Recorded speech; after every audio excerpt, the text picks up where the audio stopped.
Mr. Stark, I've had brain surgery. Can I go home? Hey. Hi, and welcome back to the best thing you watched this week. We've got Chris from Movies and Munchies, and me, Ruben's twin, because I've had a new brain put in. And as Chris said off air, they didn't find much, did they? And I'm like, no. There's like echo, echo, echo. That makes it sound like I was being rude. I was not. I was just being joking. Yeah, no, it's fine. Okay. Everybody understands, Chris. Okay. No. Yeah. My wife at this time, My at this wife. time of a year gets to play a little bit with special effect makeup. She used to be in the film industry, and so whenever I ask her, "Can I get you to do something spooky for Spooky Month?" She's like, "What can I create?" So yeah, that's fantastic. Glad to have everyone here. Hello, everyone. Welcome. Chris, are you okay? How's life? How's things? Life is good. Yeah, I'm Good. good. I'm Well, good. Yeah. Yeah. all right. I'm a little bit coldy, fighting some bugs, and I've got a sore arm because I had a flu jab. So I did it all at the same time. But that's all good things. The way I see it, I'm building up some sort of immunity to like winter bugs. So that's a good Nice. thing. It's going to be a little bit of a shorter show today. Chris has to scoot off and do something important afterwards, more important than speaking to you guys. So Wow. I'm just putting you in it today. No. Let me put it in context. Chris, there's a big march, isn't there? It's a fairly big one, isn't it? Yeah, nationwide protest. Yes. Yeah. So I will be joining in. You'll be joining that. I hope you'll get some footage. If you can't go live, at least one body cam. I'm gonna. join the mosh pit. Yeah, I'm keeping my phone in my car actually, so I won't Okay. have my phone All right. with me. Okay. Yeah. Fair enough. So Well, let's get into it then. We're going to be here for about an hour and a half. General format: talk about the best things, talk about something that was quite poo, talk about our Patreon, which is patreon.com/the bearded ones on Patreon, funny enough, where we've got like 120 videos, and it starts at £1. So if you want to see more of our bearded faces and us talk about some films that we don't get to on our own channels, or that we don't get to talk to together, or various other tiers that the Patreon has, where you guys can ask us to actually review a film or a TV series, then that's there. As well as if you want to jump into chatting with our community here during the week, we have a Discord, which is originally started by I guess Chris A1 Listen and an AJ and Chris Redslaff and just a bunch of people now really putting in a bunch of work. I didn't say work, just a bunch of memes and every dates of like films and news. Entertainment wise, that is your stopgap. And I'm jumping in there during the week just to see how everybody's doing, catching up with everybody. I'll put a meme or a photograph of something silly just so you guys know that Chris and I are busy, obviously, but we're in and out just keeping up with the chat and seeing everybody's being nice to each other because it's an all-inclusive, wonderful family. But we try and keep away from politics and religion. So if we can keep that, even if the film has a little bit of the theme of is politics and religion, we generally just talk about the art. So that's kind of the vibe you get there. And passionate discussion about art is awesome. Yes. Agreed. Cool. So, Chris, what's on your list this week?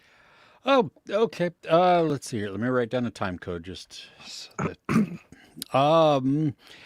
you know what? The first one is The Perfect Neighbor. It is a Netflix documentary, and it's this woman moves into this neighborhood, and she believes that she has control and rights over this grass area that is adjacent to her property. She does not. Right. But she consistently calls the police on all of these kids that are just playing. I mean, so to set the context, this is in Florida. She is a white woman who moves into a predominantly black neighborhood. Okay. or at least that's, you know, and most of the homes on the street that we hear are, what am I trying to say? They've, you know, they've lived on the street for a while. They have all, you know, everybody has kids. The kids are just playing, and they range from probably like 4 years old to, I don't know, 12, 13, 14, something like that, maybe even a little older. And they play, you know, up and down the street in the grass area. The dude who lives on the other side of the grass, part of that grass is his property or part of his property. And he's like, yeah, go ahead. You guys can play all you want. I don't care. It's great. Yeah, it's great. The woman, though, they end up calling her a Karen because truly, this is like the worst of humanity. She is complaining all the time. She calls the cops so often that they know the address when it comes through the radio.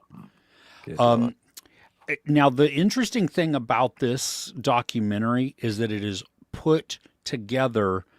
All of the footage is, or the majority of the footage, especially in the first massive chunk of the film, is body cam footage. So it's stitched together from the police's, what they see. So when they go to her door and they hear her complaining and her, you know, just these making crap up, because then they go over to the neighbors and cops are walking back and forth to all different sorts of neighbors, you know, some that aren't even involved in it, some that don't even have kids. And they're just asking what happened. And you get all this corroborating evidence and testimony of what this woman is lying about and how she's inflating things. And it's terrible because this ends in a huge tragedy. Oh, really? Yeah. I did not know about this.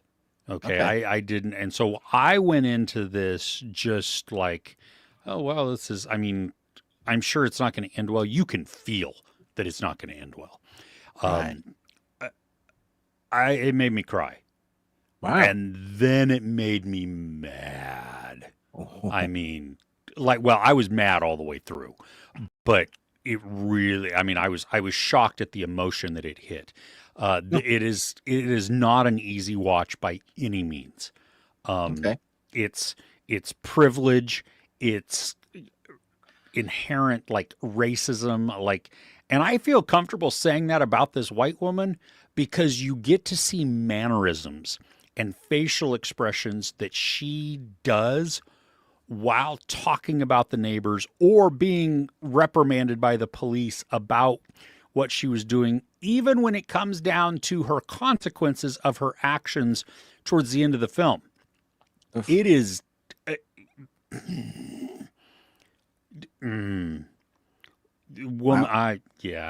nothing but bad things happen to this person. I would like to do all of it.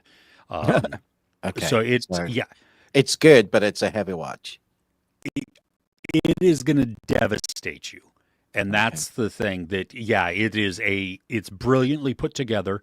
The body cam footage is crisp and clear. And that's how you get to see her facial expressions. The audio is good. You know, there are some times where it's jumbled because you have some of the police officers like running and moving quickly to things. Yeah. But it is, I mean, it's terrible to watch. And I was looking at a lot of the comments from people, and, you know, especially from the Black community, they're like, you know what, I can't watch this. This is just, it's just more trauma. And I'm like, yep, that makes absolute sense. I mean, from anybody who is, you know, trying to be better and trying to, especially anybody that's not brown, you know, this is a good thing to watch from an educational standpoint. They also dive into what we have here in the U.S. in some states called stand your ground laws. And I wanted the documentary to go deeper into that aspect because that's what this woman is claiming. It's a self-defense type of thing that you feared for your life. The issue is, though, that what's unveiled is the timing of things and then her actions combined with all of her inflated claims early, through the months and weeks leading up to this. So it's on Netflix. It's an hour and a half. You will definitely need to carve out time first to finish crying, and then to watch Speak to your something therapist about anger. happier. Yeah, this is, powerful, important, timely, relevant, but horrific as well. So Okay, there you go. Yeah. nice. What you got? I'm going to talk about Diplomat season 3. Oh, cool. Okay. Yeah. Yeah. It's on my This list. is the most West Wing season that they've done so far. In terms of Aaron Sorkin's writing, in terms of dialogue, it is the closest you'll get to what the West Wing used to be. The sort of dialogue that is so crisp, but so quick, so witty. It plays this weird balance of having intelligent dialogue without making you feel like you need to know politics, but at the same time you understand everything that's going on, but also doesn't spoon feed you. It's a very tricky line, and which is why the West Wing will go down as some of like the best TV ever, some of the best, most interesting political views, all of that. It was a reflection of the times of what we were going through. And so here we have West Wing-ish, even with some of the cast members, which is great. Yeah. But more adult, because they can swear, they can show some sex on it. There's not that watershed isn't quite there. The West Wing is always much lower. So anyway, season 3, we have the dysfunctional marriage continue. Marriage. I have to What say brings though, I us thought together today. yes, not this marriage. I have to say, I thought the writers did a really good job at balancing, or at least showcasing, how our main protagonist, the one that was on loan, is part of, like, she thought she was going to be something at the end of season 2, but the big cliffhanger reveals that because of what the president has done and what happened to the president, it kind of flips, and now her husband's in that role, and she is now having to play a part she never thought she would have to play a part. It showcases her dysfunction quite well, because this is the first season where I've gone, yeah, Hell is a douchebag, but also she's not winning any awards for being the best person either. She cannot seem to stop herself from making the same mistakes that she's been making over and over again. And I love that. I thought that's so good, because the first 2 seasons, like, Hell's bad, yeah, such a douche, such a sleaze, a genius, snitch, sleaze, whatever, one of the S words, that you do want fighting for you, but against you. Well, even with when he's fighting for you, it's like, oh my gosh, he's the worst. Like, he's Yeah. the type of person you're like, you're literally just the worst. The writing for him is so aggravating, and he plays it so well. But then I have to say, I felt a little bit of a connection with him when dealing with his wife. Like, you're still a douche, but the way she's like treating you, the way she's reacting to you, or how she's treating other people that she comes across, I was just like, wow, that's interesting, because really I'm now rooting for, I mean, I always was, the outer team that is affected by their consequences of how they handle and how they do life. I still love the British Prime Minister. He is the guy that I love to hate the most. Like, what an actor for portraying that. There's levels of douchebaggery of like villains in this, and he just rates 11 on the shitometer, man. Seriously, he's the worst. But I love to watch him, because I always wonder what he's going to say or what he's going to do next. And there are moments in this series that really caught me off guard. There's a particular press meeting, and you think it's going to say one thing and he says something else. They're just things like that. It's not an it is an easy watch. It's an easy binge, but it's not like it's gonna bring your blood level down. It once it starts, the tenseness of it just continues throughout, and then it's quite funny. My wife, because we had screeners, my wife, she's like, "Oh, that was great," and at the end of the episode, or the end of the season, Netflix comes up with this message. She goes, "Hey, do you watch the next season now?" And she was like, "Oh, yay!" But it's coming out the season we just watched, so it was like goes from yay to very disappointed. But gives you an idea of how much we enjoyed watching it and want to know what's gonna. Again, it's a cliffhanger, which is a little bit annoying because I never know whether things like this are going to be picked up because it's Netflix. But what a ride season 3 was. Dude, yeah. It felt like it was written by Aaron Sorkin. The the cadence of the writing, the dialogue delivery, I agree with you. Carrie Russell as Kate Weiler, I like she was getting in her own way. She's always been getting in her own way, but especially at the very beginning when we meet her, she's just landed in this role. So she's trying to carve out her own path. Cool. Now it's like, dude, you need to stop. Just stop yourself for a second because you're making things worse even though you don't necessarily mean to, you know? And I was still loving her, but also mad. And especially because you're making Hal look like the rational one in this spot. I know, which is bonkers. Yeah. Allison Janney and Bradley Whitford. Yes. Chef's kiss. Gosh. I mean, my gosh. The personal moments between them. See, that's what I loved because Allison Janney as the president she's a hard ass. Well, she needs to be. You know what I mean? Yeah. There's no fault in that. I loved her decisive, commanding persona within there. But what made her a better character was when we see her behind closed doors and her and Bradley Whitford are interacting, or even sometimes when it's open doors, like when he's making them oysters or whatever or something. Yeah, that was disgusting, whatever. But you know what I mean? Like you see these real moments. And I loved the comfort that those two actors bring just from having spent other time and long periods of time together in another show. So they bring that, and that relatability just flows naturally then.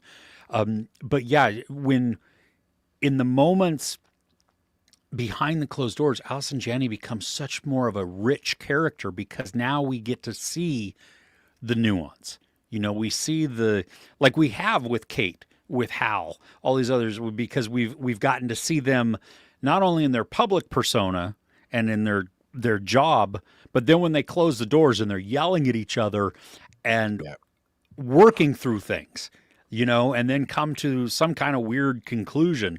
It was brilliant. And then, like I said in my review, Bradley Whitford, it almost was like everybody else kind of showed up at his house and he was just he was like, "Hey, how y'all doing?" You know, we're just here for lunch. Yeah, we just he was so effortless, and I loved it. So yeah, I have one issue with this season, and that is there is a new romance that's introduced. Dude. And I wouldn't have an issue with that. And I think the actor does a great job with what he's given, and their chemistry is evident on screen. Like I liked all of that. But it goes from a really integral scene that is showing us a romance moment that didn't quite leave us, like we weren't sure what was going to happen with it, but then it abruptly changes to months later to something else which has already been established. And I thought that I feel like there's like an episode missing where there's this huge transition of stuff that's happened. I agree. It was very clunky of a transition. It took me quite a while because not so much that a new character is introduced, but a new character is introduced that we haven't in a time period that we haven't seen. And so they're, like you said, there's built up this history, and the only way to catch us up that they do is through a couple of lines of exposition that, Yeah. okay, it works. I mean, I understand the context, but that doesn't change the abruptness of what you know what I mean? What you just did. We like, what the heck? You just skipped like 3 gears in the shift. And I didn't, More than that, because it's time that has marched on in their relationship. Sorry, Yeah. this is very cryptic, but you know, it's a new show, so I'm trying not to do spoilers. But so it's presuming that we understand the weight of their relationship, which we don't, because this is literally the first few seconds we've seen of this character. So, like, firstly, who the heck are you? And secondly, writers, why did you do that? It's so weird. Yeah. I mean, I get the time jump. You know what I mean? We need to progress forward because Yes. we need it to get to You this don't want to point. do So that exposition the movie. I get it, but also that was so abrupt. It's like, what the heck? yeah, that was my biggest fault for this season as well. I mean, I just because it also took me, like, I was trying to still figure out, like, not so much relationship aspects or interpersonal types of things, but role. Like, Oh who yeah. exactly are you? Why? What? You know? I mean, Why are it you just even there? How? Y- Yes. exactly. It was just like, we're gonna fade to It was black, a and then lot. poof. It was a lot. It's like going to the theater watching Les Mis, and then the next bit is pantomime. You know, that's Yeah, you might like exactly. you might like both, but they are both different. These two That's things are not the same. yeah, that's not how you started out this thing, and I need a moment here. No. He's Oh behind goodness. you. It's like, and I know, but I was singing Les Mis a second ago. Yeah, exactly. Oh, gosh. Oh Great goodness. season though. Really, It really was. enjoyed it. Yeah. Okay. You know, I watched something that I didn't even expect to. My wife saw it, and I don't know if it was on Peacock, maybe HBO. I don't really remember now, but it was. It's an Ozzy Osbourne documentary. It's called Ozzy yeah. Osbourne: No Escape from Now, and this is chronicling his last couple of years. You know, just showing what he had been going through health wise, and then also from a like an artist to fan type of experience where he never really got to say goodbye to his fans. He, because of some health problems, right at the beginning of his 2-year world tour, like in 2021, I think, something like that, he had to cancel it. And so he didn't get to say goodbye, you know? And so we get to watch this, and we get to see there's interview footage, so much interview footage from Ozzy, but also from Sharon, Kelly, Jack, and Amy. And Nice. they're all just talking about this. And then also some other musical people that are, influential or that helped out, especially as he gets towards the end of, like where he's going inducted into the Hall of Fame, the Rock and Roll Hall of Fame, then his farewell concert, and then even to his death. And it's just, going from one documentary, The Perfect Neighbor, which is just harrowing, then watching this documentary, which has a bit of sadness to it, but it is so joyous also. The relationship that we get to watch between Ozzy and Sharon is like such a wonderful one. It's not perfect. It's not always happy, but it is, there's a joy that is still contained within this. And what it did is make me want to, like, I went on Spotify and I'm like adding all these songs that I really enjoy, but I necessarily haven't listened to recently or whatever. And I'm like, yep. I'm gonna listen to all these because we get to hear some of his music and we get to see him sing on camera, like recent, like within the last 2 years. All right. That dude, I don't know how he kept his voice. It is amazing that when he sings, he sounds like Ozzy did in 70s, 80s. Like I'm the bat out of hell. Yeah. Okay. Yeah, it's crazy, but it was Yeah. yeah, exactly. But that's okay.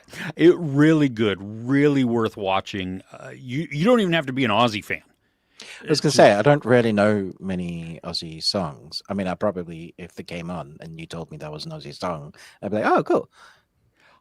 I think there are some. Yeah, there's definitely some that while you may not know they're Ozzy, you'll be like, oh, I know this. I've heard this song before, Yeah, or whatever. exactly. Yeah, Yeah. and it's what a feel good type of thing, even though it ends in a sad way. So is it like a celebration of his life rather than like commiseration and a goodbye?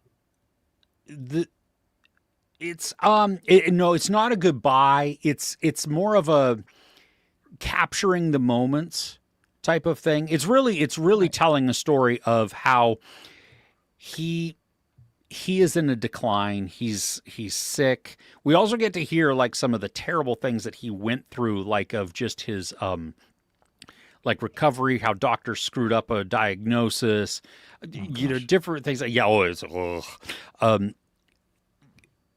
And so it's watching this, but it's also then encompassed in how does an aging rock star who didn't get the opportunity to necessarily do everything that he wanted to do as a retiring rock star,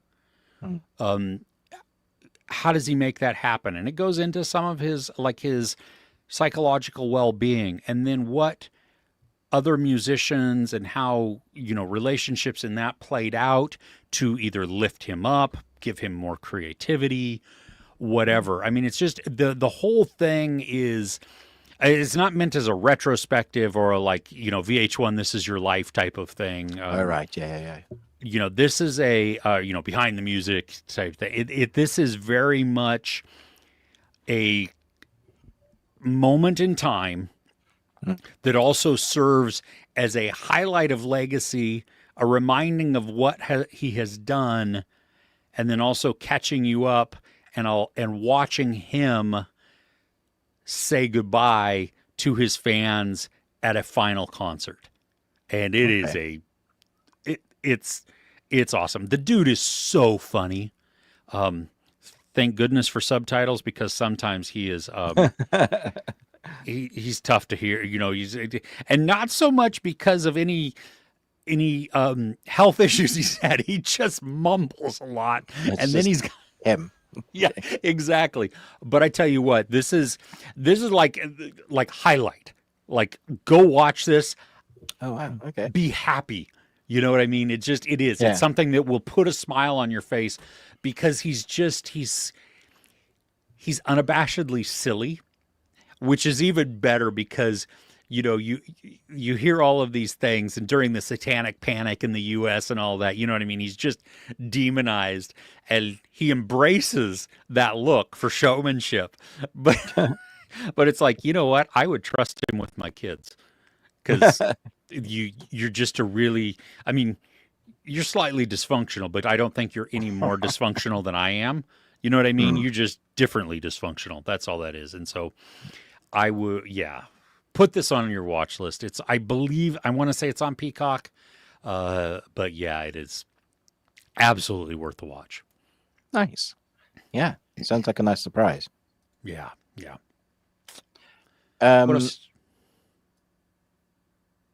The Twits on Netflix. Oh, I didn't watch this yet. Is it good? So good. Like, so good. I'd never read the Roald Dahl book, so it was the first time. Obviously, I'd known of them, but this was like a new story in that world. I should say it's weird, like Roald Dahl is. So, like, put that as a caveat. But this really just focuses on orphans.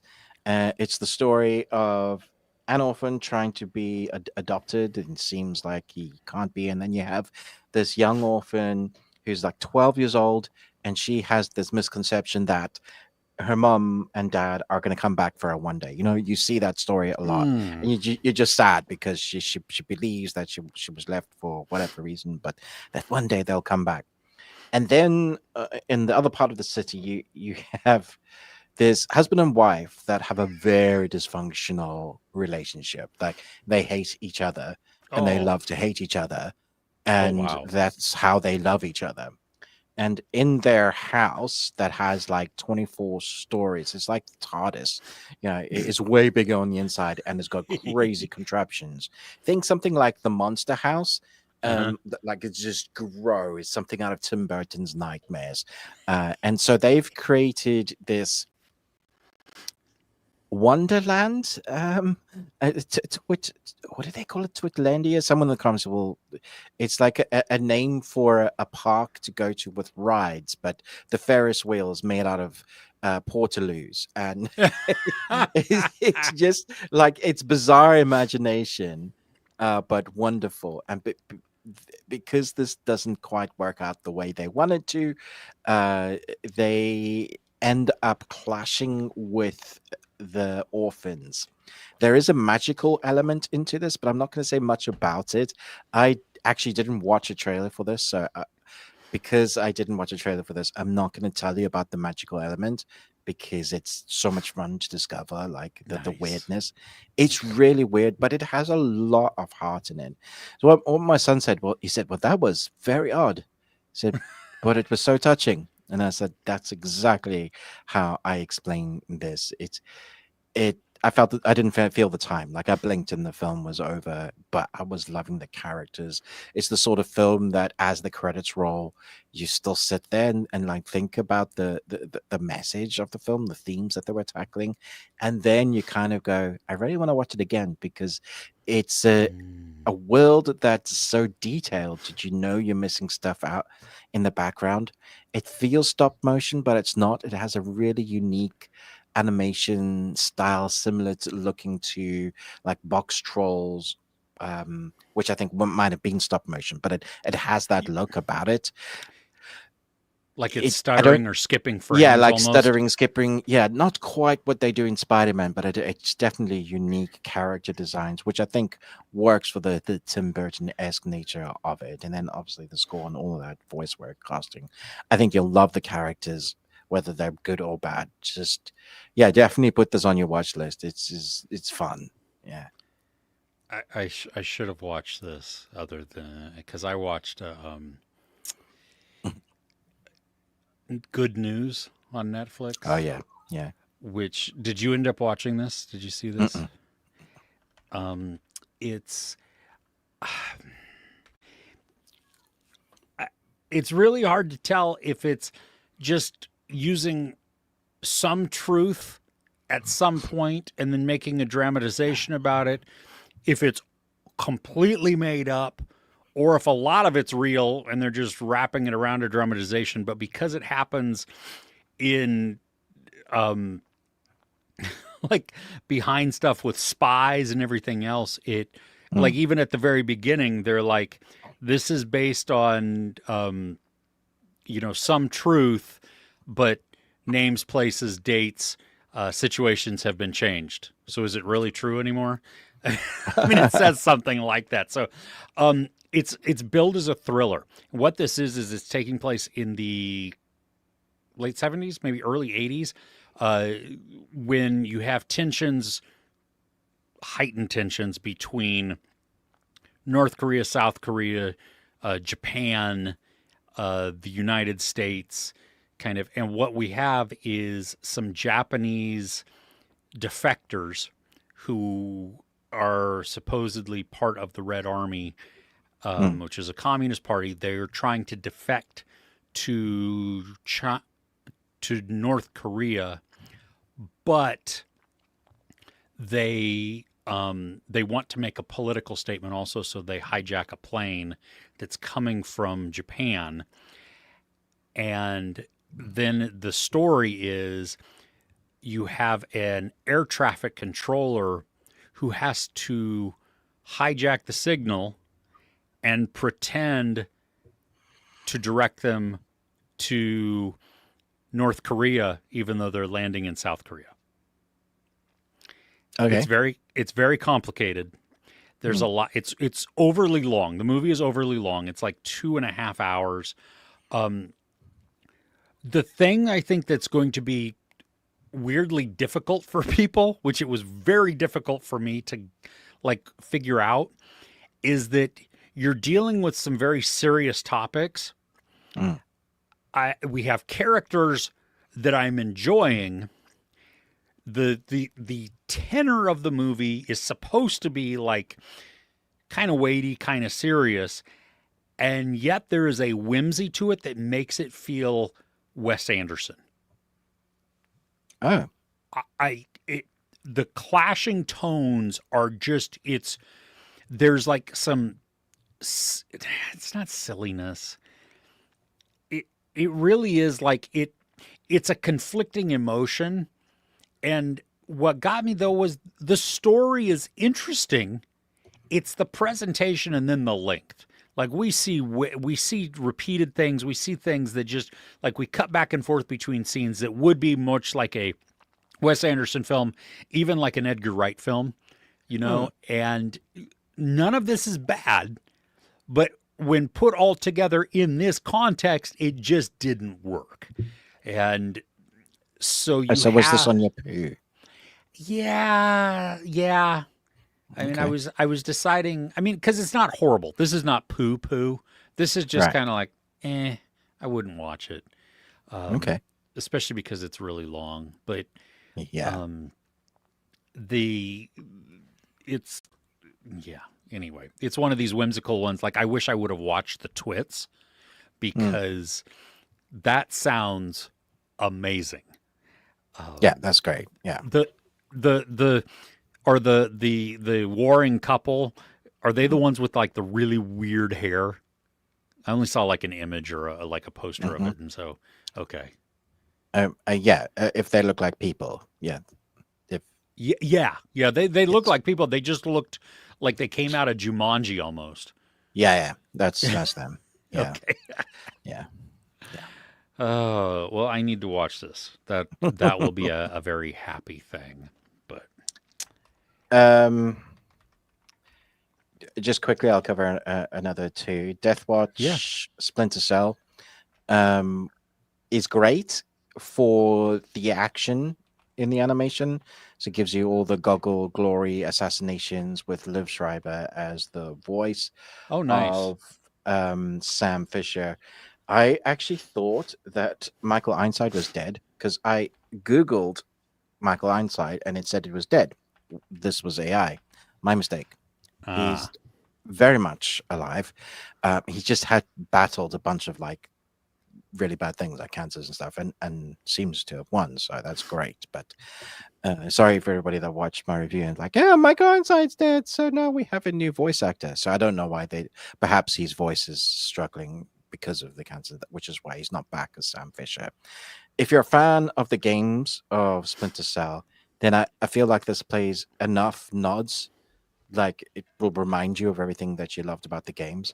According to Ubisoft, it also is succinct with the timeline. So its canon comes after like the last game, and it's been quite a few years since. It's like the X-Men film Logan, where he ends up with a protege, X2. It's similar to this. I saw some comments where people saying, this is another one of Netflix's woke things because there's like this woman that's in power of a company and blah, blah, blah, blah. Like, tell me you didn't watch the anime without watching the anime because it's all about Sam Fisher, the dude. And since when has a woman being in charge of a company make it work? I'm so tired of this comments. Like, it's the whole bandwagon of people jumping on that Netflix is bad, and the same thing that I saw comments about people saying Boots is bad because it tackles someone that's gay in the series. Yeah. So whatever. I love Boots. I watched that. I thought it was excellent. Very well told. Great drama. Made me angry. Death Watch, fantastic. The thing I didn't like about Death Watch is that when it comes to the dialogue with the mouth movements of the characters, they feel Mm-hmm. very wooden, very stiff. Like there's not much emotion shown. So they put all Oh, their budget in the action sequence, and then you barely have like a puppet, you know. And it felt out of place. So I get it. You try and save money. You like animation studios do this all the time. You have like a still of a background, and then they'll slightly pan it to to I guess it's to fake say that they're moving rather than animation. So when you add the sound and the dialogue, so you got the music and you got the dialogue, even though you're seeing a still person but you're moving it, it's sort of cheating. So they're saving budget that way. But when it came to the characters, it's like, good lord, the story is great and the action is awesome. And when Sam puts the goggles on, you're like, hell yeah, um, go do your stuff. I did want to say that I watched all of Task. No, I've watched all of the 6 episodes that are out in the UK of Task, and that was harrowing. And it disappeared. it's a. Like I told you it's a heavy show. it's wonderful, but like finding a bad guy in this show is tough because it just shows you all walks of life Mm-hmm. and what people are going through. Mark Ruffalo is fantastic as like overweight Hulk, alcoholic Hulk, Uh-huh.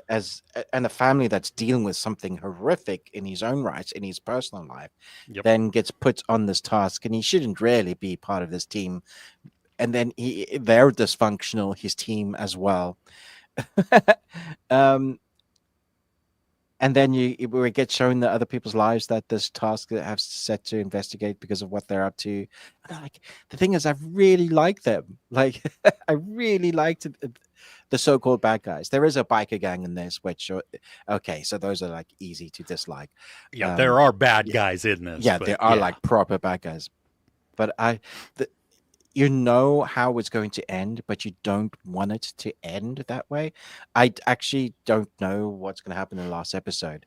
I did feel like when I hit the end of episode 5, I thought that was the end of the series because it was like it was really ramping up towards the end, and then episode 6 was like, oh, okay, dealing with consequences. So I feel a little bit of the like I don't know if it's stretched out, just it was is weird for the story to keep going the way it has. Is episode 6 on the bridge? Does that have a bridge scene in it? Yeah, it's all the bridge and it's after and it's the consequences of the Oh, big okay, thing. okay. Yeah, no, it'll wrap it up. It is a little the last episode is a little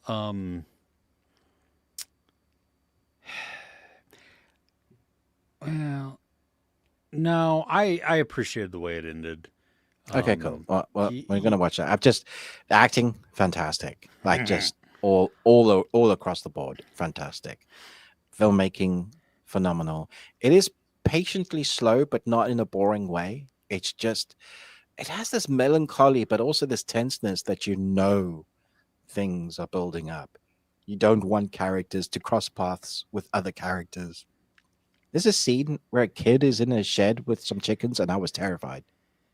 oh my Like, so good though, right? And Tom so good. Pelphrey is um he's like such a good anti-hero.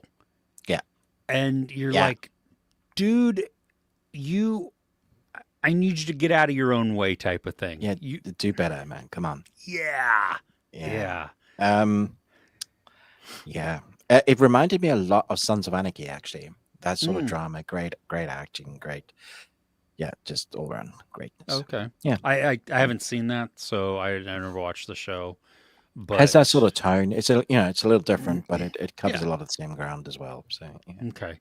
Well, and do you see the similarities in some of the storytelling and tone to Mare of Easttown? Oh, for sure. Yeah. Yeah. You've still got a really good ending coming on that is Cool. that's touching, and so Well, that's good. Yeah. yeah. Nice. Unless you got anything else, we could talk about the thing we watched together. I don't have anything else, so yeah, let's do that. So we watched a movie with a runtime with an actress that I really like. Did I like the movie? No. No, Really? I hated Really? this film. This film sucks. Oh, so you liked it? Yeah. I thought it was did. insulting. Wow. Okay. Why? Cool. Why did you? Okay, well, let's Did tell we what watch the same movie? We watched Vicious with Dakota Yes. Fanning. Yes. And it's about it's kind of like The Gift, where or that one, is that the one with the red button? Anyway, somebody mysterious shows up. Yeah. There's a box. Bad things happen, and she has to go about trying to overcome what's happening to her.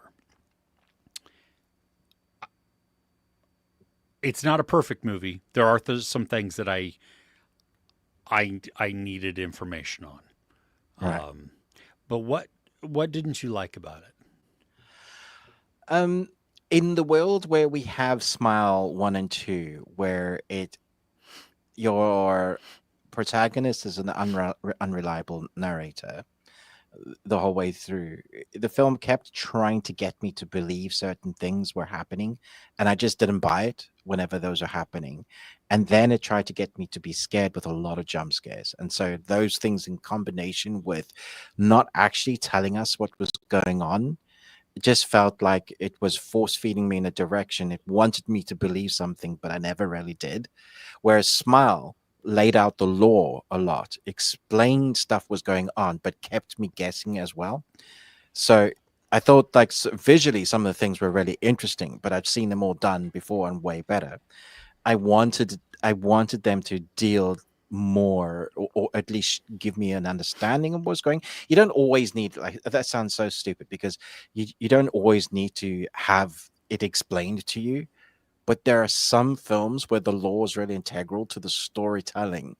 And so when we have someone thrust in something, if you're not going to tell us straight away, you kind of need to let the audience know through other cues. And so she's piecing out together the rules of what's going on, how to survive it, that kind of thing.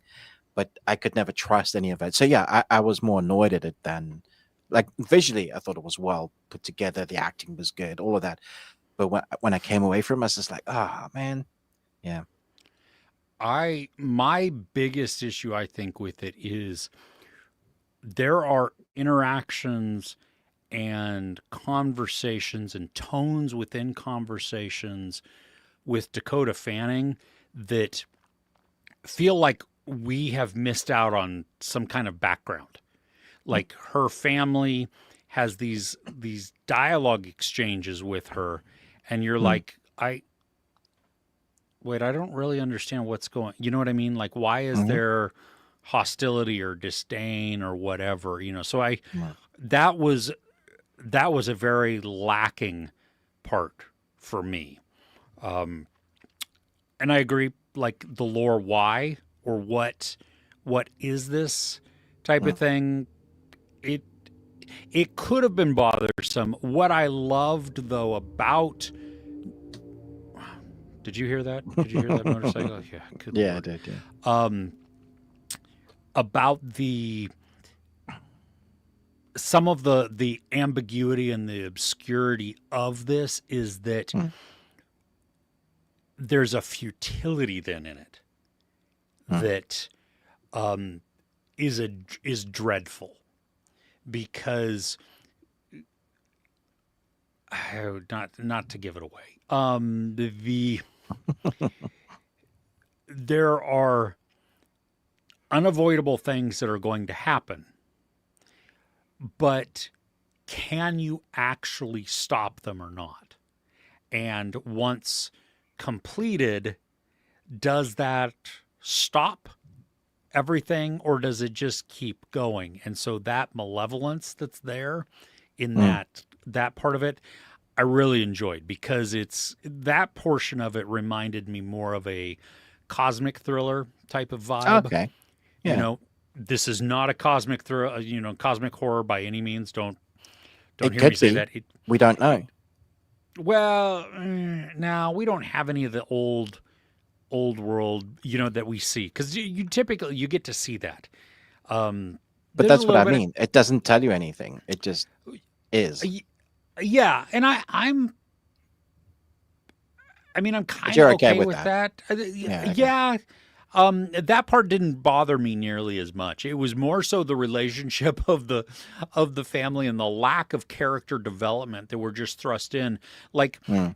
we're led to believe that Dakota Fanning is a screw up, right? That she's a disappointment to her family, especially Yeah. in light of her sister, who has a home, a husband, Kids. a kid, Yeah. like everything, life is seemingly all together. The only way outside of like some disdainful dialogue or tone is they've made her smoking and they've given her tattoos. And I'm like, Yeah.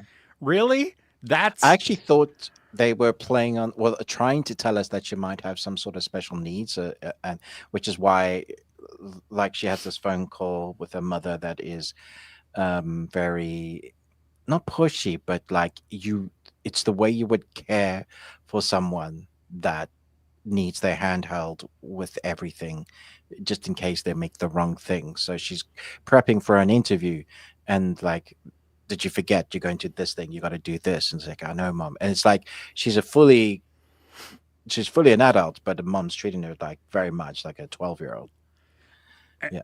and why? But why? Yeah. Yeah. Yeah. No, I that was a very bothersome part for me.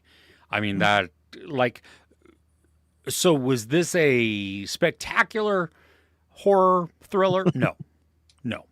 Did I enjoy it? I walked away like, that was creepy. It was unsettling, especially when we have Harry Potter lady says one line that I went, "Oh, that's not good." She's like, "I'm going to begin now." And I went, yeah, that was good. That, yeah, I was like, hell no.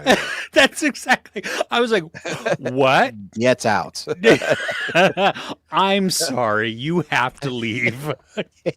Because it was, if I was still in my Christian days, I'd be like casting out demons. I mean, because Oh my it's gosh. so, No.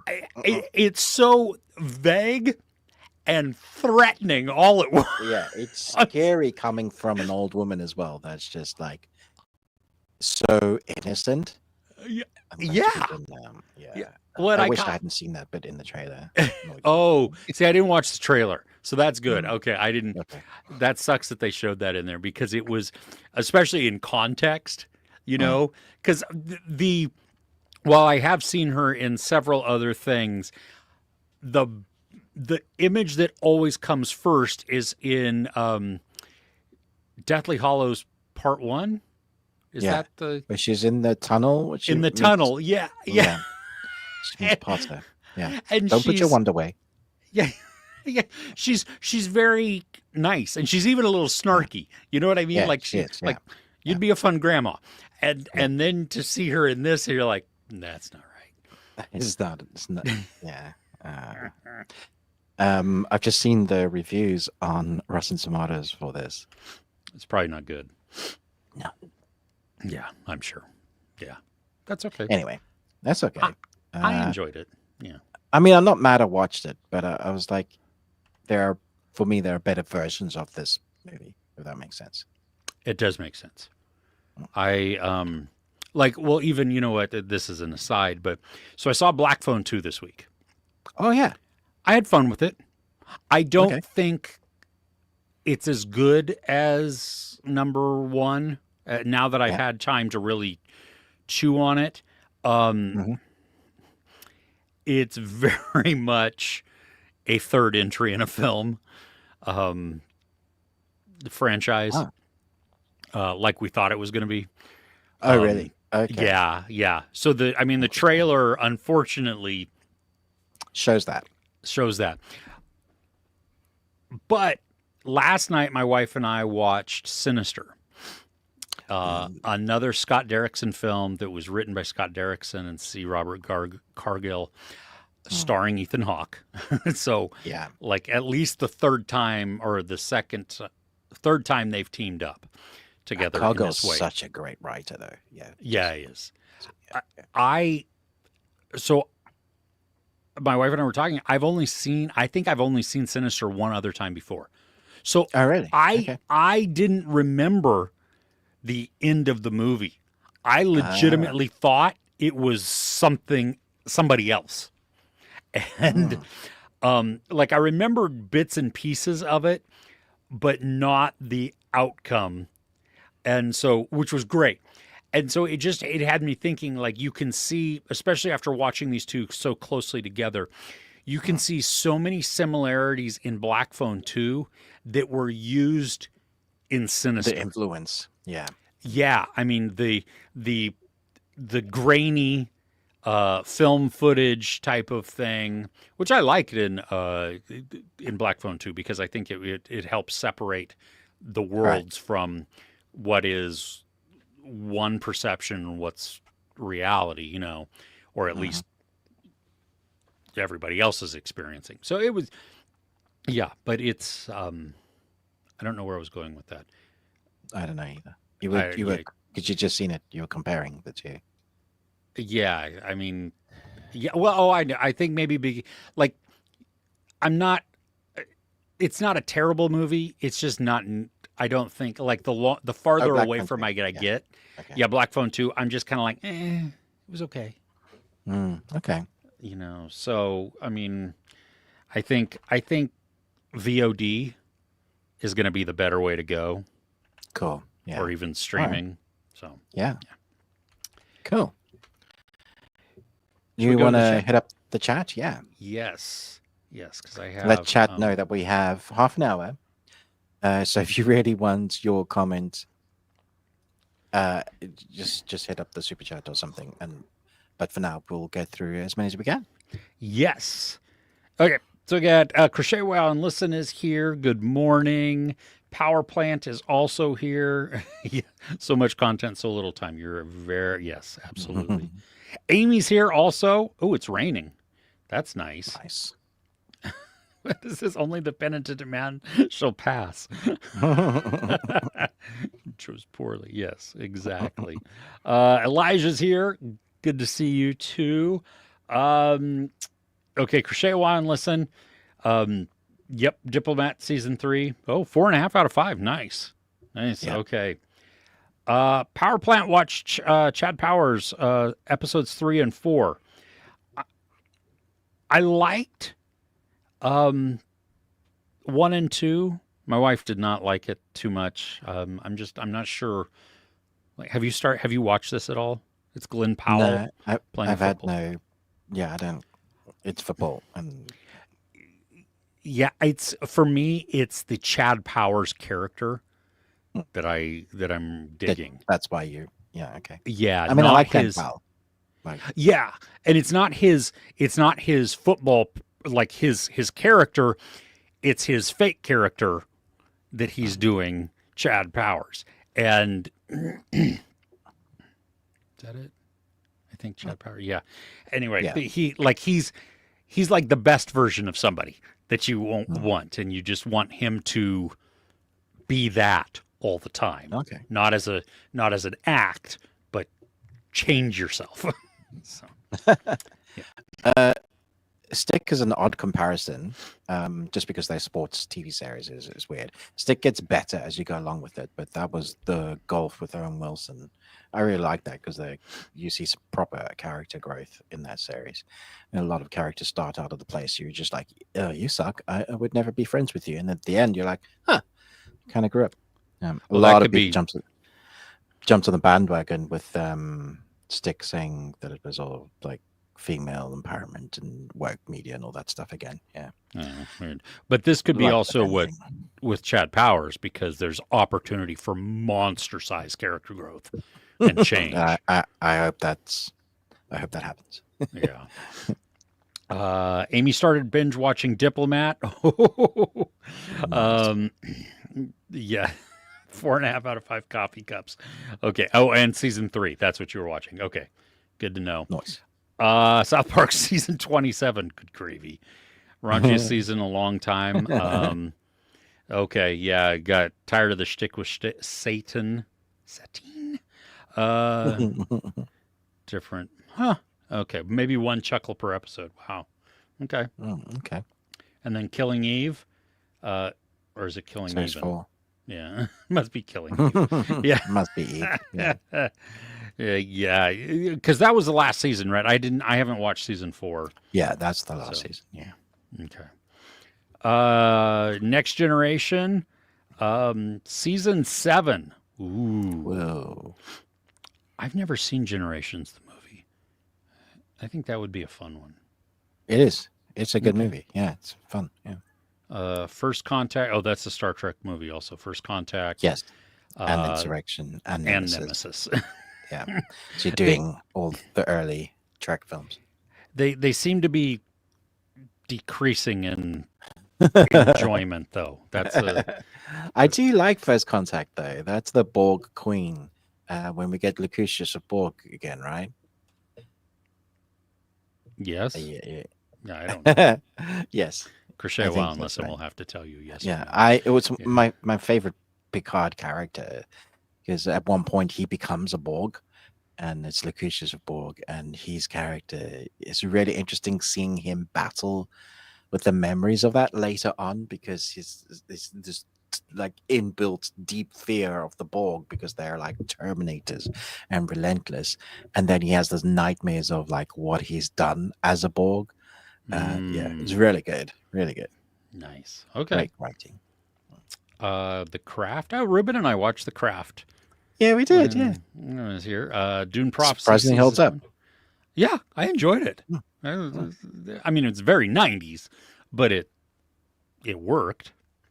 And then How to Train Your Dragon, the remake. Nice. Okay. Hey, K-Sid. Our Fault movie. I have not heard of this. Have you heard it's of a new Our Fault? one on Prime. Yeah, I think it's based on a Spanish trilogy of books that is a Spanish trilogy of movies. Nuestra Culpa. And yeah, it's the one. Mea Okay. Culpa, yeah. Yeah. That is now an English version of that as well. Oh, well, that's unfortunate. Okay. Yeah, I saw on Hulu, too, there was a series, was it that it said there was a tab on it. You know, you go down to episodes, and then there was a tab that says watch in English. And I literally looked over at my wife and was like, what the fuck is this? This is... Don't give me that. No. NCIS Origin. Well, we're on season 2 of that. Okay, liking the characters. The showrunner said it's going to be lighter, but the first step was still pretty heavy. Okay. Nice. About 27 seasons. Yeah, exactly right. To try and catch up. Yeah. Maxton Hall. The season 2 is coming out soon. Very soon. Or already out. I don't know. I don't think it's. Yeah, it's soon, I think. I started watching it on Prime, but I couldn't because it's German, right? Is it a German series? I think. There were no subtitles. Oh, on the screeners or on? On the screen. No, on the screeners. Yeah. I think I had that same issue. Yeah. I was like, I'm not going Do to you review speak that. with the Dutch? Like, Yeah. I don't speak this language. Yeah, no, Sorry. exactly. I might get one or two words here and there, but I'm going to miss all of the context and the nuance. Make up your own dialogue. Yeah. Good to know it's good, though. That's good. Jacob's Ladder, that's one that I was just telling my wife that we need to rewatch. So that's outstanding. Eerie, off-putting. The thing that gets me is I saw this in the theater, I want to say 4 or 5 times. Whoa. Okay. Because it was one of these that I was just chewing on, trying to really, and it's been forever since I've revisited it though. So I need to, because I couldn't remember, or I don't remember like what's reality and where is that, you know what I mean? Because it really plays with Malkovich. Yeah, exactly. Niket with semi-threatening hatchets. Throwing axes at us. Yeah. Right. Thanks. Yeah. Attack on Titan. Noise. Happy watch. The Chaser, former cop turned pimp. Wow. But wait, the John walks into the police station and admits to his crimes all in the first 30 minutes. But it's a thriller. That sounds like a dirty 80s foobar movie. Is it? I need to know more about this. What is this called? The Chaser? Oh, dude, you sent me the trailer for Velocipaster 2. And I was just so happy that exists. It looks so stupid. Oh, yeah, absolutely. Exactly. Absolutely. They've embraced it. They've kept what, yeah, it's great. Yes. Yeah. Okay, so Chaser is a 2008 South Korean film. Okay. Okay, which is, it's dark comedy, tragedy, true crime, action, drama, thriller. So IMDb just threw everything at it. Yeah, sounds kind of, it could be good. Yeah. So, okay, cool. Elijah can, you have your head. I just noticed, because I now have your screen down on the bigger screen, there's actual like depth to it. Oh yeah. To your wound. It's not just a line. I mean, it looks like your skin has been pushed together and stitched. Yeah. It has. Bravo, Kaylee. Good job. That's outstanding. So I said one wrong thing about her cooking, and that was it. That was it. Brain removal. Keep your dirty mouth shut. Well, she didn't find any brain, but well, there you go. Oh, I disappeared for a second. After Stuckman's review, watched Entity. That's the one you were telling me about, Ruben, too. Yeah. Okay. Really weird and upsetting thriller is the correct response to that film. Yeah. Like, I'm intrigued. You're going to feel gross watching it, though, man. As a dude, let me just say, it's nothing I ever want to revisit. It's okay. It's one of those conversation starters where, like, have you seen Martyrs? It's in the same vein. Have you seen The Entity? And it's gross. Yeah. Okay. Yeah.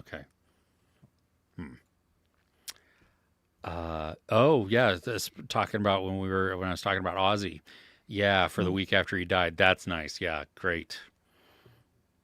Just good music there. Hey, we the people.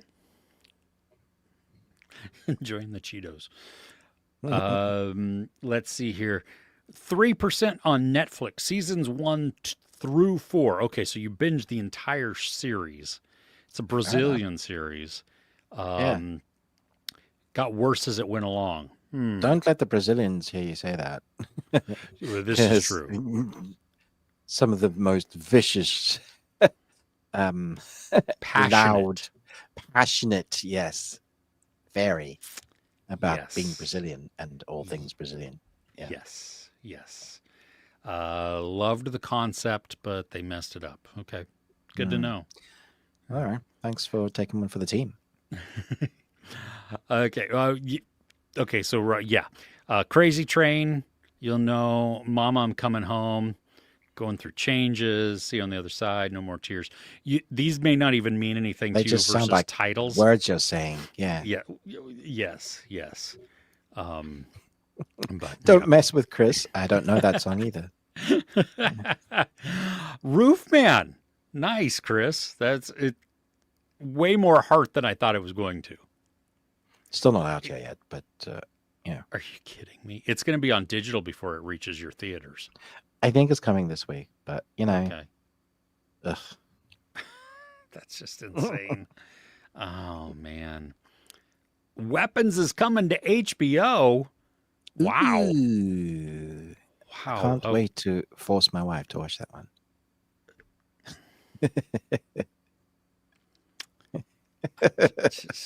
I want to see her face for the last scene. Oh, that is, yeah. It's just, so messed up. Just bad shit. Yeah. The Roses is coming to digital already. The Long Walk already. What the heck?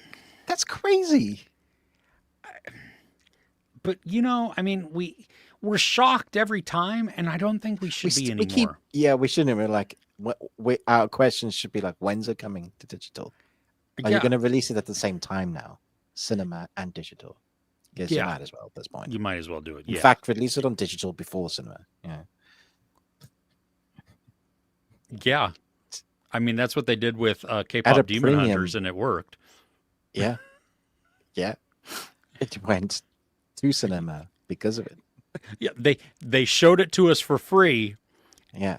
And then we went and paid for it to watch it because we liked it so much. That's how we liked it so much. Yeah. Well, one, make your films that good. Absolutely.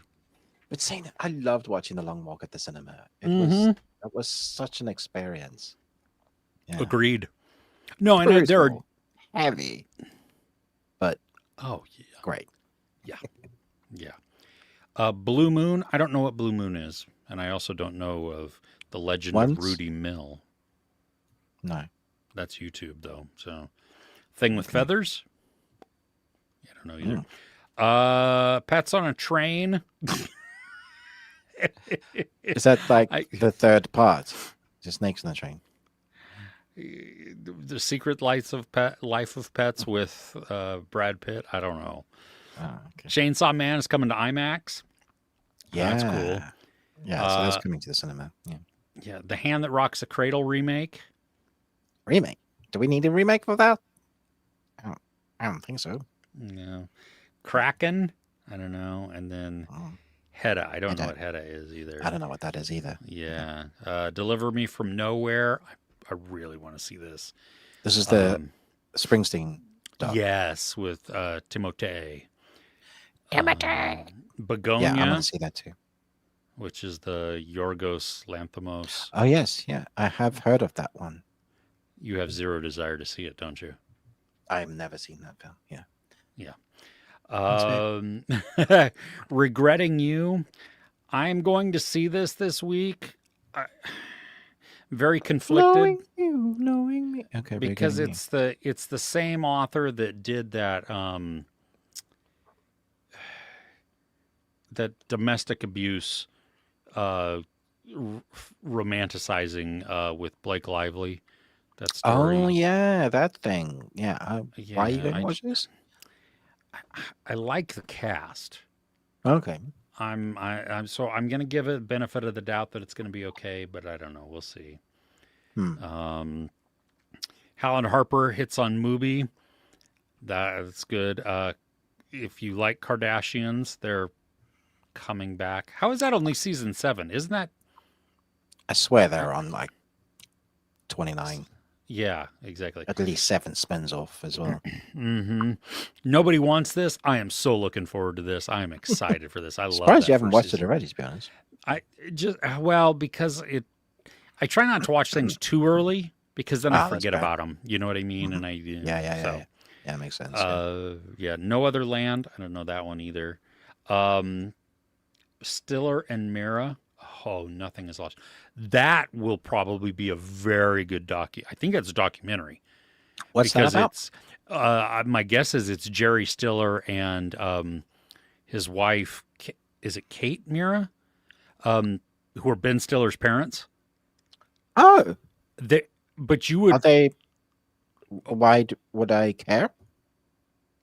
Oh, because you would recognize them as actors. Ah. Jerry Stiller was George Costanza's dad on Seinfeld. Oh. I'm just looking at the poster now. Huh. Yeah. No, they're. Oh, this looks good. Yeah, both of them really. Yeah, Yeah. yeah. All right. I think I'd like to watch that. Where's that coming up? Apple TV, the end of the Nice. week. Yeah. Nice. So- yeah. Think exactly. Stop calling me Warren. My name's not Warren. Jacob's Ladder is great. Tied for second best Tim Robbins movie. What's the other one, Chris? Tell us what you think the other one is. Nothing to Lose, without a doubt. I loved that movie when it came out. I love that film. It's so good. It puts me into such a good mood. I haven't seen it though in forever. Does it hold up? Have you seen it recently? Dude, the spider scene holds up like it's. See, I don't even remember that. I saw it in the theater. You got a spider in you. You got a spider in you. And it cuts to. He's dancing because he's got a tarantula on him. I love it. I love it so much. Gosh. Oh, the house that Jack built. Did you Never watching that film. I don't like that director. Oh, okay. Sure, I get that. That's von Trier, right? Lars von Trier. Yeah. The Circles of Hell, Dante's Inferno type of thing is great. It's a messed up movie. I mean but yeah, I enjoyed it. Yeah, from the descriptions of what people have said about the film, like there's nothing in me that makes me want to go. Yeah, that sounds like a fun watch. Yes. Okay, so Power Plant also watched Task, Modern Tragedy. Yeah. This year's Sovereign, one with Nick Offerman. I didn't see that. Okay. This in the vein of Winter's Bone. Yeah, for sure. It's another good but depressing movie. Yeah. The Sun with Pierce Brosnan. I never saw this. Did you ever see this as a series, I guess? Pierce Brosnan? It must be Brosnan. Brosnan. Okay. Yeah, Brosnan. And yeah. movie Kiddo Lake, yeah. I don't know what The Sun is. Okay, yeah. And then Bloat was disappointing in Ash. Ruben watched Ash and warned me about Ash, and I was like, no, I really want to see Ash. I didn't get 15 minutes into it. You were like, what's Ruben talking about? He doesn't know anything. Because you were like, it's really slow. It's really boring. And I'm like, okay, but sometimes I like slow. You know what I mean? And I am sorry I ever doubted you. Ugh. Mm-hmm. Yeah, Ellie, you were absolutely right. Ash is poo. What's up? My voice. Out.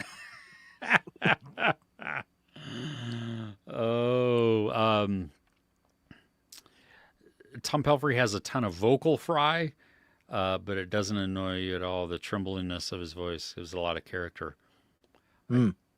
That's an interesting. What does that mean, vocal fry?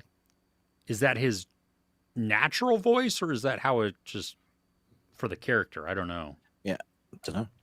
Yeah. For those on Discord, movie night Tuesday. Oh, nice. Another long walk. Awesome. And the live watch along for the premiere of Welcome to Derry. Nice. I wish I could watch these things with everybody, but it's like 2 a.m. I popped in for one as they're about to start. One, I was like, "Hey, hi guys, okay, bye." Oh, yeah. The Discord, the UI is pretty terrible, but that's okay. Yeah, the watch-alongs are great. Let's see here. Yes, Elijah, hop on the Discord. There you go. Let's see here. Love Task. Yes. Yeah, I hope you all enjoy it because that's going to be good. The comedic relief of the dopey deputy so-and-so. Yeah. Exactly. That's funny. Yeah. Oh, nice. Oh, Oh, they're gonna binge it. Crochet Wine listeners, her husband are gonna binge Task. What task? Yeah. Yeah. The final episode must be airing tomorrow on HBO, and then it'll be like Monday morning for us in the UK on Now or Sky. Yeah. Okay. Oh, really? He's not a good guy in person? That's unfortunate. Well, it doesn't seem like he's not a good guy, but you never know. Yeah, well, no, exactly. Yeah, that's the there you go. Unless they're Keanu. Unless they're Keanu. Yeah. Yeah. You can't. Don't meet them. Just watch them be good at their jobs. Yeah, exactly. Let's see here. I'm trying. There's Thomas watched Hereditary. I said it like a Brit. Hereditary. Silver Bullet. What the hell was that? Hereditary. Hereditary. Cool. Yes, that's it. Isn't that how you say it? Hereditary. Yes. Yeah. Mm-hmm. Okay. Prince of Darkness, Creep Show, Attack of the 50-Foot Woman, and The Convent. Nice. Oh, Silver Bullet. Gave me nightmares when I was a kid. Is that the one with Corey Haim when he's in the wheelchair with the werewolves, right? Yes, werewolves, yeah. Okay. I was in a Casbah in Johannesburg.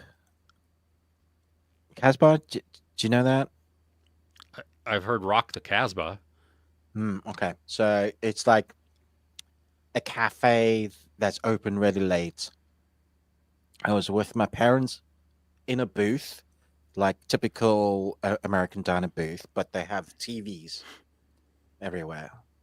And while they were doing I don't know what they were doing. I presume it was ministry and preaching or trying to lead people to the Lord and, save souls. No, not knocking them. Just that was the situation. Yeah. No. The movie that was on was Silver Bullet, and I must have been 5 or 6.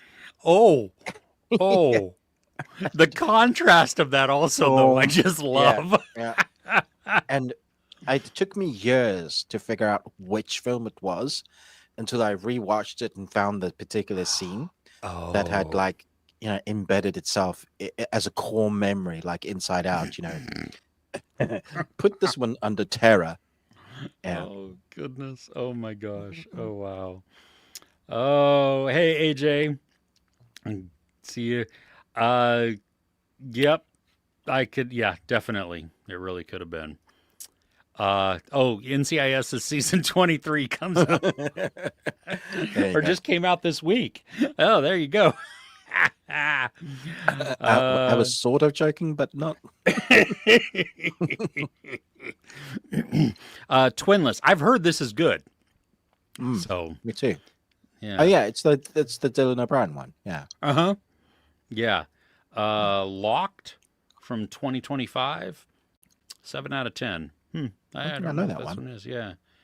I have watched some of Escape at Dannemora, and actually we are watching it for Patreon also. So there you go. Thanks for reminding me. But yes, and I forgot because I came visiting you. Yeah. Yes, exactly. But yes, cool. That's one of them that we're doing. Yeah. Viroverse, that we are doing it for Patreon. So join Patreon and you'll see us talk about it. And you can join Patreon for £1. So, There you go. Yep. I want one of those. That would be amazing. You wouldn't find anything in there. You just fill it with popcorn. So somebody with 3D printer, Ruben, wait. Put your cup down for a second. Move your mic out of the way just a little bit. And then sit still. There we go. So now you've got a good screenshot. And well, that makes it harder, I think, to stand. You know what I mean? You need just because it's just neck or something. Print out Now you've got that. You can scan that and just figure out what the back of the head said. So yeah. Saw Perfect Neighbor late last night. Yeah. Ruben, do any of your friends, neighbors, or family watch your videos? I don't talk to my neighbors really. So, not the. It's just the British people, man. I don't know. Is it? Do you talk to your neighbors, Chris? Me? You sort of do. Yeah. Yeah, I do. Especially my the one right next to me. She's great. Her little boy is so cute. Very oh my cute. gosh, he's Very he's cute not even boy. 2 yet, and he's awesome. Full of life. And then he really is. Then the neighbors down from them. I mean, I went to the wife's funeral, and I talk with them all the time. So you do. So. Yeah, there's a couple of the neighbors across the road from us are what are they called? Not the names. What they do, they take in kids. What do you call foster kids? They've been doing it for 30 years, and you can always tell when one is particularly tricky because there's a lot more shouting coming from there. But yeah, my family, they used to watch my videos. Like my immediate family, I think my wife and my son, or occasionally, and then my brother and sister. I don't think my brother watches anything. He's got a very busy life. And my sister, all the way in Australia, every now and again, I'll see a comment from her. Yeah. Nice. But yeah. So not really, but it is what it is. Play violin for me. The series The Killing. The Danish one. Oh, I think even the American remake is good. Season 2 I didn't like as much, but there's 4 seasons though. Yeah, exactly. I have not watched the Danish series though. I need to watch the original. So good. Yeah, I'm sure. Yeah, and it's been such a long time, so I could watch it and really. Yeah. All right. Here we go. Tim R. Rank 1 Shawshank, 2 Jacobs, Howard the Duck. Okay. Stop that. Yeah. Okay. So Shawshank Redemption. Sure. Yes. Okay. Fair enough. Jacob's Ladder. He does phenomenal in that. And Howard the Duck. Was he in Howard the Duck? Really? Was he Howard the Duck? I don't think so. Oh man. Okay. Well, Munchies. Yeah, no, I'm sorry. I don't. I gotta go. Actually, I'm eating Munchies. Oh, you're eating Munchies right now. Okay. Yeah. Okay. It's a chocolate biscuit. A chocolate chip biscuit. Ooh, nice. Is that a cookie then? It's a cookie. Yeah, cookie, and I'm dipping it in tea as well. Okay, that's weird. Everybody, sorry to end so abruptly and early. I have a civil disobedience to go to. So appreciate you all being here. Don't forget that you can join the Discord. There's watch-alongs happening this week, so you can just hop on there. I don't know exactly how they get around things, but they do it. So awesome. So join in, a good little community. I think they just, live chat to each other and watch. I need to hop in there at one point and catch one of these. We also have our Patreon, patreon.com/thebeardedones. It's £1. So you can get in there really quickly, easily, see everything that we have, and then dip out if you want. There's a couple outside the paywall also, just in case you want to check that out. Also see if that's even worth £1 for you. Maybe, maybe not. Elijah, I hope you're recovering and watching some of these. But friends, thank you. We will see next week. On the flip side, it's only a flesh wound.